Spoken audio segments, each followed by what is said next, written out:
Break के बाद स्वागत है आपका बिहार झारखंड बुलेटिन में। आपके साथ मैं हूं इशिता तिवारी। इस बुलेटिन में बात होगी कैमूर की, जहां ग्रेविटी प्रीमियर इंस्टीट्यूट के बच्चों ने योगा अभ्यास किया।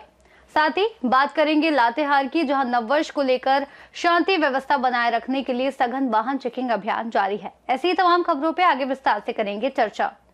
हमारा संकल्प सुरक्षित एवं सशक्त महिला सशक्त झारखंड पर कार्यशाला का आयोजन किया गया। ये कार्यशाला मंगलवार को डीएमएफटी भवन में की गई थी। कार्यशाला का उद्घाटन चतरा उपायुक्त कृति श्री ने किया। कार्यशाला में महिला एवं बाल विकास विभाग, पुलिस प्रशासन, शिक्षा विभाग, स्वास्थ्य विभाग के अधिकारियों के साथ बड़ी संख्या में आंगनबाड़ी सेविकाएं, शिक्षक, समाज सेवी, पंचायत प्रतिनिधि और छात्र छात्राएं मौजूद थे। कार्यशाला के दौरान उपायुक्त कृति श्री ने कहा कि बाल विवाह न सिर्फ कानूनन अपराध है, बल्कि ये बच्चों के भविष्य के साथ खिलवाड़ भी है। उन्होंने बताया कि प्रशासन की ओर से लगातार निगरानी रखी जा रही है और कहीं भी बाल विवाह की सूचना मिलने पर तुरंत कार्रवाई की जाएगी। इस दौरान डीसी ने कई तरह की योजनाओं को लेकर भी जागरूक किया।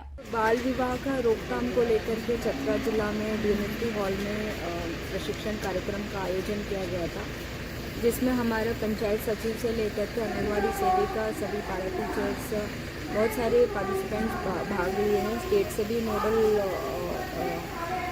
हमारा डिस्ट्रिक्ट में प्रेजेंट है। इस कार्यशाला का मुख्य उद्देश्य है कि बाल विवाह को रोकने के लिए सबसे अधिक जानकारी जो है पूरा जिला में फैले, और ये हमारा फील्ड फंक्शनरीज जा कर के इस प्रकार का कोई घटना होता है तो उसको इमीडिएटली रिपोर्ट करें।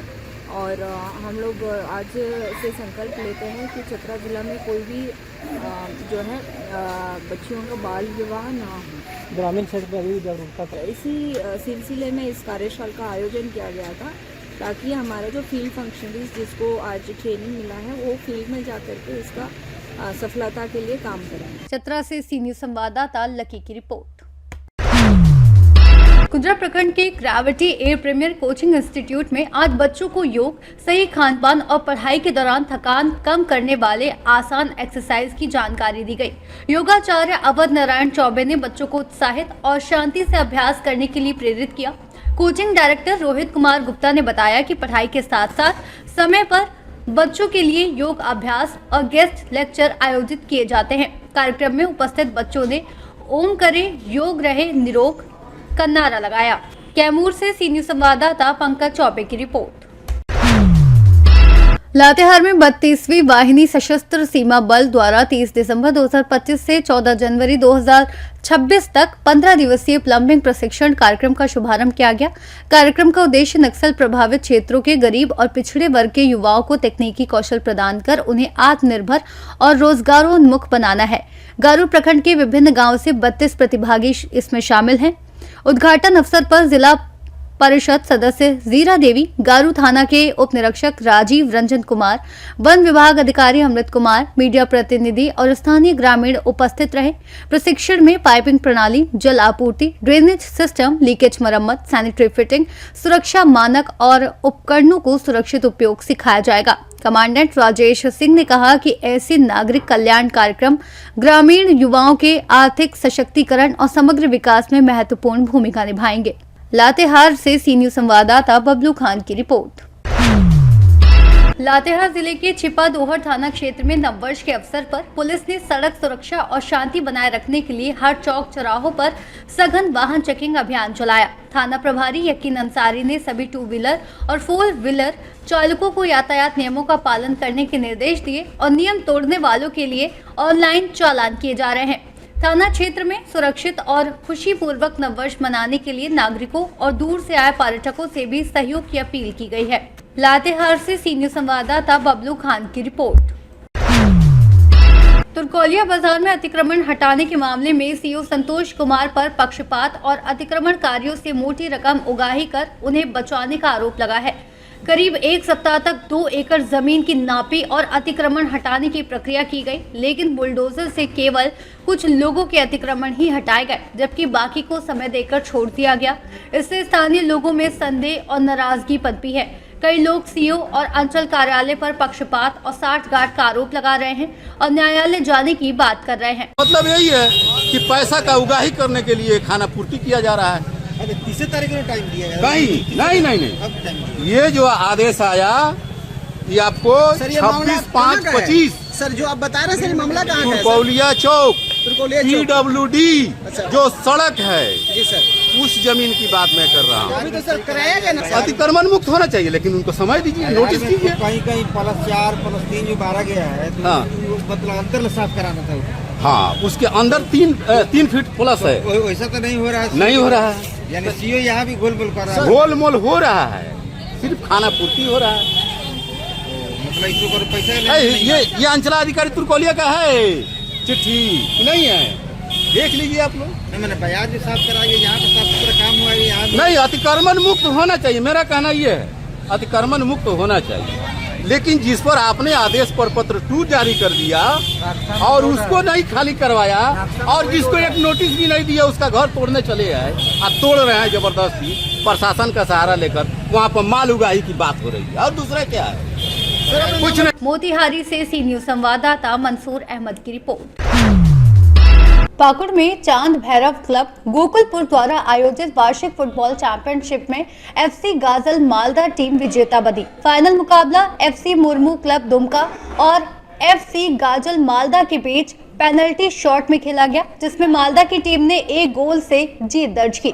विजेता टीम को 5 लाख और उप विजेता टीम को 4 लाख रुपए नगद और ट्रॉफी कप देकर पुरस्कृत किया गया। पुरस्कार वितरण मुख्य अतिथि उद्योगपति लुत्फुल हक और खेल पदाधिकारी राहुल कुमार ने किया। फाइनल मैच के अवसर पर खेलकूद और नृत्य जैसी प्रतियोगिताओं का भी आयोजन किया गया। एक वर्ष 3 दिवसीय फुटबॉल टूर्नामेंट होता है दिसंबर महीना में, और इस साल भी 2025 का जो हम लोग आज फाइनल मुकाबला हुआ FC गाजल मालदा वेस्ट बंगाल और मुर्मू ब्रदर दुमका के बीच में, ये बहुत ही शानदार आयोजन रहा फाइनल मुकाबला।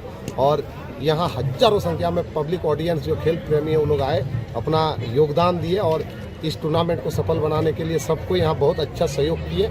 और इस साल का जो स्पोर्ट्स प्रोग्राम सबसे यूनिक यहाँ घड़ा रेस महिला लोगों का रहता है, वो भी हुआ और महिला लोगों के माने आउट ऑफ कंट्रोल महिला लोग भी यहाँ पर आज भाग लिए। सर एक चीज यहाँ प्रत्येक वर्ष हमारे हिंदुस्तान का एक स्टेट का यहाँ पर खिलाड़ी लोग पार्टिसिपेट करते हैं। इस साल भी उसी तरह सब हमारे पड़ोसी स्टेट से लेके माने हिंदुस्तान का बहुत सारा स्टेट का यहाँ पर खिलाड़ी लोग पार्टिसिपेट किए थे। और फाइनल तक जब खेला देखा गया तो यहाँ पर दुमका का टीम उठा 1000 का और एक वेस्ट बंगाल मालदा का, और यहाँ विनर जो बना उसको 5 लाख रुपया से सम्मानित किया गया और सेकंड रनर जो रहा उनको 4 लाख रुपया से सम्मानित किया गया और सेमीफाइनल में 1-1 लाख रुपया दिया गया। यहाँ पर उपायुक्त महोदय प्रत्येक वर्ष रहते हैं मुख्य अतिथि में, और हमारे समाज सेवी जो लुत्फुल जी हैं वो लुत्फुल जी आए थे चीफ गेस्ट में इसीलिए हम लोग रहते हैं। वो लुत्फुल जी हमारे गरीब जो बच्चे लोग हैं स्कूल का, जो अनाथ बच्चे लोग उन लोग को भी कोऑपरेट करते हैं और इसलिए हम लोग क्लब की ओर से उनको सम्मानित करते हैं प्रत्येक वर्ष। निश्चित तौर पे इस प्रकार की प्रतियोगिता जो आयोजित की जाती है, इस प्रकार के खेलों से लोकल स्तर पे फुटबॉल का स्तर बढ़ता है, साथ ही साथ नए खिलाड़ी जुड़ते हैं, नए खिलाड़ियों को सीखने का मौका मिलता है। इस प्रकार के टूर्नामेंट से खिलाड़ी को एक काफ़ी अच्छा प्रोत्साहन मिलता है। जैसा कि आप जानते हैं, प्रत्येक साल की तरह इस साल भी यह 3 दिवसीय फुटबॉल प्रतियोगिता चांद भैरव क्लब के द्वारा आयोजित की गई है, जो कि एक इन्विटेशनल टूर्नामेंट है और देश विदेश जितने भी आस के राज्य हैं वहाँ से टीमें यहाँ पर पार्टिसिपेट कर रही हैं और अच्छा खेल का प्रदर्शन कर रही हैं। और यहाँ पर जितने भी ऑडियंस है सब में एक अच्छा रोमांच है और दूर दूर से ऑडियंस यहाँ पर मैच देखने के लिए आई है। पाकुड़ से सी न्यूज संवाददाता पंकज भगत की रिपोर्ट। पलामू जिले के तरसी प्रखंड के पार पाइन गांव में आंगनबाड़ी केंद्र संख्या 86 की संचालन स्थिति गंभीर रूप से बिगड़ी हुई है। ग्रामीणों का आरोप है कि केंद्र अक्सर समय पर नहीं खुलता और कई दिनों तक बंद रहता है, जिससे बच्चों और गर्भवती महिलाओं को पोषण आहार नहीं मिल पाता। जब केंद्र का निरीक्षण किया गया तो वे बंद मिला और खाद्य सामग्री केंद्र पर न होकर सेविका के घर पर रखी हुई थी। सेविका ने बताया कि ठंड और कम बच्चों के आने के कारण केंद्र बंद किया गया। आंगनबाड़ी सुपरवाइजर ने मामले की जांच का आदेश दिया है और अनियमितता पाए जाने पर कठोर कार्रवाई की चेतावनी दी है। क्या हुए आप? सेविका? हाँ, सेविका भी है, बीएलओ भी है। मैंने बीएलओ का भी काम किस पंचायत के? कसमर पंचायत। कितना कोड संख्या आपका है? 86। कितना अभी टाइम हो रहा है? 12 बज रहा है सर। बचपन बखाने लगा तो आज छुट्टी। कितने बजे से आंगनबाड़ी केंद्र खोलना? कितने बजे बंद करनी है? 1 बजे बंद 1 बजे। जी 12 बज रहा है। हाँ। कितने बच्चे आए थे आज स्कूल? आज ज़्यादा बच्चा नहीं, 6 गो 7 गो बच्चा आए थे। क्या मिला खाना में उन लोग का? उन लोग के खाना में दाल चावल और सब्जी मिला। तो क्या मतलब अभी चावल उठाव किए हैं इस बार? हाँ किए हैं सर। मतलब घर पर ही रखे हैं? हाँ तो यहाँ मतलब नहीं न थी रहता है। मतलब चावल घर पर रखे हैं। जी। कुल कितना नामांकन है? मेरा 2800 का बच्चा है। 28 बच्चा। हाँ। प्रतिदिन कितने आते हैं? प्रतिदिन कभी 10, 12, 14 ऐसे आ जाते हैं। ज़्यादा भाई काहे लथी करेंगे, और कभी कभी 15 को आ जाते हैं। तो आप सेविका हैं, ठीक है, आपका काम कुछ था। तो सहायिका का क्या काम है? मेरा वो रहती सहायिका ना? नहीं है सर, नहीं इसी सहायिका। में प्रॉब्लम है। नहीं, सहायिका रिटायर हो गई है। तो रिटायर हो गई तो जैसे कि BLO का काम करते हैं तो कोई आ जाता है। तो आजकल वो वाला चल रहा है, सब चढ़ाने वाला। तो अभी आया सब वैसे 8-10 गो आया, तो हम उसी को चढ़ाने के लिए चले गए। तो वो भी तरहसी से सी न्यूज संवाददाता सत्येंद्र कुमार विश्वकर्मा की रिपोर्ट। कैमूर जिले के रामपुर प्रखंड क्षेत्र में भगपा माली प्रखंड समिति रामपुर के नेतृत्व में मंगलवार को रामपुर प्रखंड सह अंचल कार्यालय के समक्ष 7 सूत्री मांगों को लेकर धरना प्रदर्शन किया गया और मांग पत्र अंचलाधिकारी व प्रखंड विकास पदाधिकारी को सौंपा गया। प्रदर्शन में भूमिहीनों की जमीन मापी कर दखल कब्जा दिलाने, आवास योजना के तहत 5 डेसिमल जमीन देने, अतिक्रमण से पहले आशियाना सुनिश्चित करने, मनरेगा व प्रधानमंत्री आवास योजना में भ्रष्टाचार रोकने, जिले में बढ़ती आपराधिक घटनाओं पर अंकुश लगाने और ठंड में अलाव की व्यवस्था करने जैसी मांगे शामिल थी। कार्यक्रम में सैकड़ों महिला पुरुष जनता ने पुराना थाना पुल से जुलूस निकालकर नारेबाजी करते हुए प्रखंड मुख्यालय पर सभा में तब्दील किया। मौके पर प्रखंड सचिव का सन्मुख पासवान, जिला समिति के सुरेश राम, राम इकबाल, राम महेश लाल और दुखी राम सहित अन्य नेता उपस्थित थे। जी, आपके क्या नाम बा? हमारा गुड्डी देवी नाम बा। घर कहाँ बा? सिसवार। सिसवार। कहाँ आयल बनी आज? रामपुर अथवा प्रखंड में आयल बनी। का करे? का करे आयल बनी? अंचल अधिकारी से मांगे करते ना भाई, हमें गरीब आदमी भाई तो का मांग बा आपके? का जमीन मांगते हैं, जमीन दे हमनी के तब उजाड़ दे। अच्छा, आपके पास बसा रहे पोखरा खनवा दिया लिया। कई बार कहते कि हम आई नापी करे सिसवार में आई, बाकी राज लेने आई ना गेली कबो ना ना। पी। ठीक, धन्यवाद। लगातार भूमिहीन लोग कटा रहे हैं, लेकिन उस बिहार सरकार की जमीन पर आज तक सीओ ने नापी करा करके दखल नहीं दिलाया।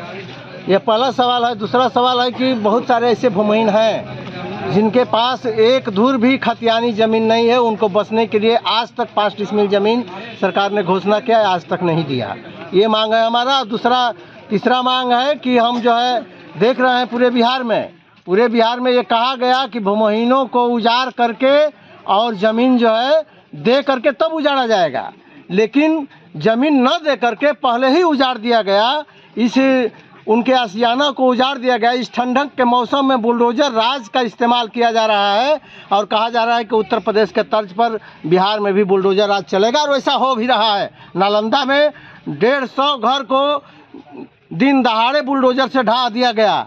इस तरह से एक बूढ़ी माँ, नालंदा जिला में ही एक बूढ़ी माँ कह रही थी कि हमको लाल कार्ड मिला हुआ है और लाल कार्ड की ज़मीन पर जो है हमारा कॉलोनी बना हुआ है सरकार के द्वारा, उसको भी पर्चा दिखाते रह गई, फिर भी उसको ढा दिया गया।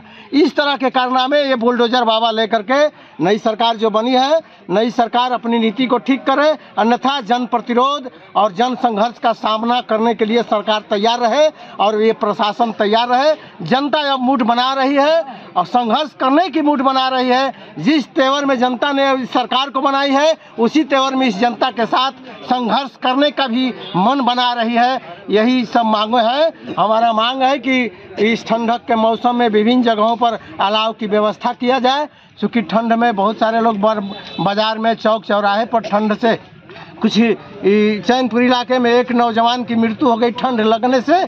इसलिए हम मांग करते हैं कि हर जगह चौक चौराहे पर अलाव का व्यवस्था किया जाए, और अलाव के लिए फंड भी आता है लेकिन उसका इस्तेमाल नहीं होता है। क्या नाम बताया आपने? मेरा नाम है दुखी राम, भाकपा माले कार्यकारी सचिव। धन्यवाद। भाकपा माले प्रखंड सचिव रामपुर जिला कैमूर भभुआ का सन्मुख पासवान मेरा नाम है। हम लोग अंचलाधिकारी के यहाँ लाल कार्ड मिला हुआ है, गरीबों को रसीद कटा रहा है, लगान दे रहा है। इनके पास आने के बावजूद भी ये नापी नहीं कराती है, नापी कराएंगे हो नापी कराएंगे। इसके बावजूद भी अंचलाधिकारी मानामानी करती हैं, जनता के सवाल भी नहीं सुनते। जनता देखने के बाद में बौखला जाती है, किसी से बात करना नहीं चाहती है। तो हम लोग जनता लेकर आए हुए हैं, अगले बार भी आए हुए थे, हर एक बार जनता के सवाल लेकर आते हैं, लेकिन यहाँ अंचलाधिकारी द्वारा कोई सवाल नहीं सुना जाता है। गरीब जो आज बुलडोजर चल रहा है, बसने का जमीन नहीं है, सरकार खुद ने घोषणा किया है कि हम 5 डिसमिल जमीन देंगे। 5 डिसमिल जमीन के लिए हम लोग 5 डिसमिल के जमीन के लिए फार्म भर के अंचलाधिकारी को दिया है, लेकिन आज तक ले वो फार्म उसी तरह बंडल बांध के रह गया। वहाँ पर कोई सुनवाई नहीं हुआ, न कोई जांच हुआ कि किसको गरीब को जमीन दिया जाए न दिया जाए। यहाँ पर मानामानी होता है। ब्लॉक में रामपुर निरंकुश हो गया है, प्रशासन की एकदम तानाशाही चल रहा है। यहाँ के स्टाफ भी नहीं सुनता है, जो यहाँ के क्लर्क कर्मचारी अपने को साहिब समझता है, कोई नहीं सुनता है। अंचलाधिकारी तो साहिबे है।